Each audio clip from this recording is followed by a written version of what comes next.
बेटे का शादी किया, अभी बहू आई और फिर बहू बेटे के पक्ष में हो गई या बेटा बहू के पक्ष में हो गया और माता पिता से एक रूखापन, ऐसी स्थिति में जिसको पाला पोसा बड़ा किया और जब उसकी तरफ से कटुता होती है तो महाराज जी जब बड़ा हृदय वृद्धि। आपकी समस्या नहीं है, बहुत माता पिताओं की समस्या है। कोई विशेष श्रद्धावान अपने ऐसे माता पिता की सेवा कर पाता है, नहीं तो बहू सास को पीट रही है, बेटा माँ पिता को मार रहा है लात डंडों थप्पड़ों से। बेटा और बहू भी तो एक दिन बूढ़े होंगे। हाँ देखो, अगर हम अपने माता पिता को कष्ट देते हैं तो हमारे जो पुत्र होंगे वो हमको उससे 100 गुना बढ़ के कष्ट देंगे, क्योंकि वो ब्याज भी तो मिलेगा।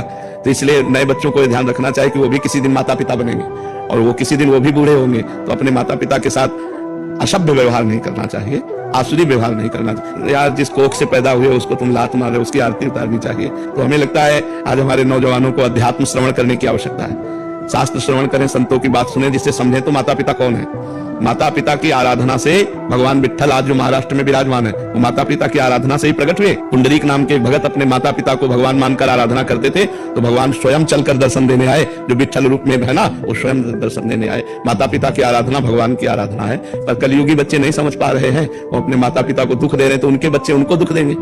पक्का समझो, ब्याज सहित मिलेगा, यहाँ सब कुछ ब्याज सहित मिलता है।